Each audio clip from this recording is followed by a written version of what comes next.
In this video, I'd like to show you how to input a new expense for a vendor that you paid for on your own To Be Living credit card.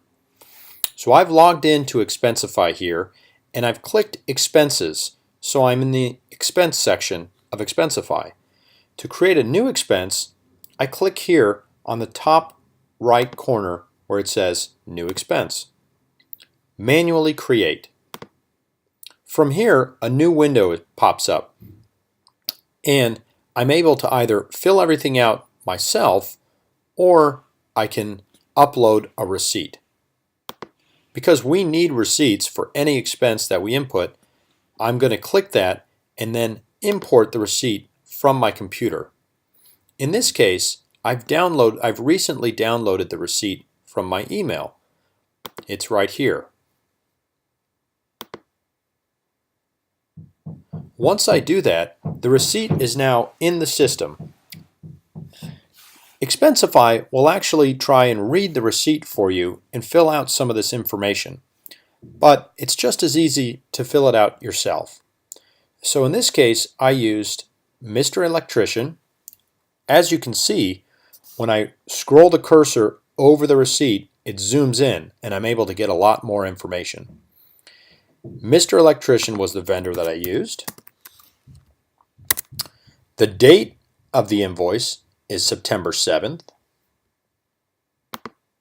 The total cost of the invoice, in this case, is $250.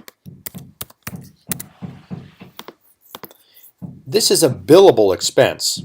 Again, most expenses are going to be billable, especially if you're using or whenever you're using the corporate credit card. So there's nothing to change here. This is a billable expense. Category. This is a property expense. I used a vendor in one of the properties I work for.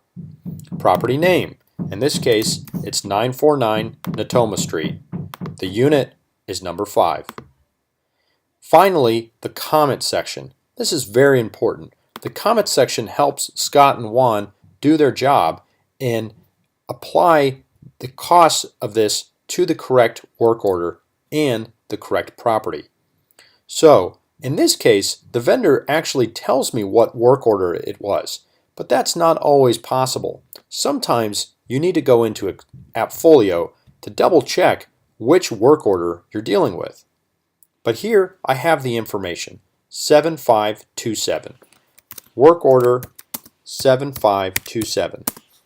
It's also nice to just add a small comment so that Scott and Juan know what happened here.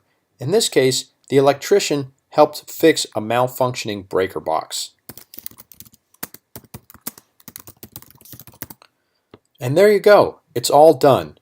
You've filled out the merchant, the date, the total cost, the property, you selected property expense, the property name, unit, and finally the comment. You're ready to save. It's all done. It's always good to double check that it was saved. In this case, my expenses are sorted by date, so I'm going to scroll down to September 7th.